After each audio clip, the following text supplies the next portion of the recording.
Zay Flowers, wide receiver 26th, 47th overall.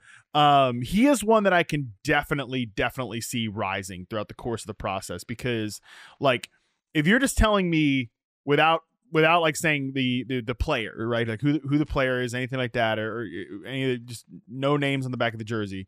You're telling me that I can get the reigning MVP's number one wide receiver as the 26th wide receiver off the board. I think that's kind of a value. Especially when you look at just like, again, how good Zay Flowers is. Now, again, you put some of the names on the back of the jersey here. We understand it's Lamar Jackson. It's the Ravens. They're never going to lead the league in pass attempts. That's not going to happen.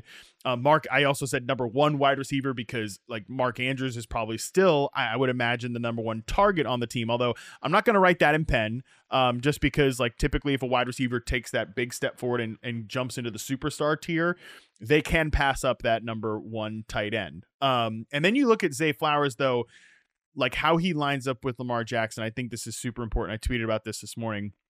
Most crucial mark in Zay Flowers' rookie year reception perception profile, 85% success rate versus zone coverage.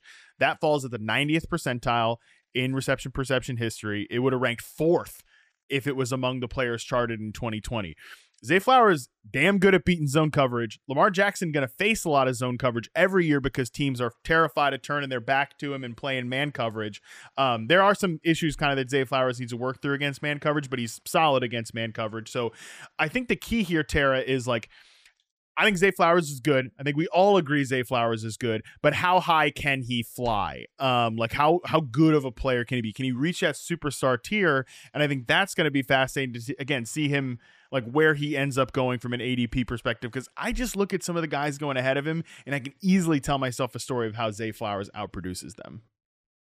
I agree. I can see him moving up, and I think he deserves to move up. I mean, when we're looking at him as a rookie, you can look at the overall season, but with rookies, I like to look at the back half of the season and see how they developed over the course. And Zay Flowers really came on as the season started to progress. He started to, finally become someone that they could rely on. Early on, he wasn't getting a ton of touchdown opportunities, but he started to get more red zone opportunities. He was getting targets as well. So he was starting to get his, regardless of how the game was going and the flow of the game and the pass volume that was there. And I think that's what we need to see out of him.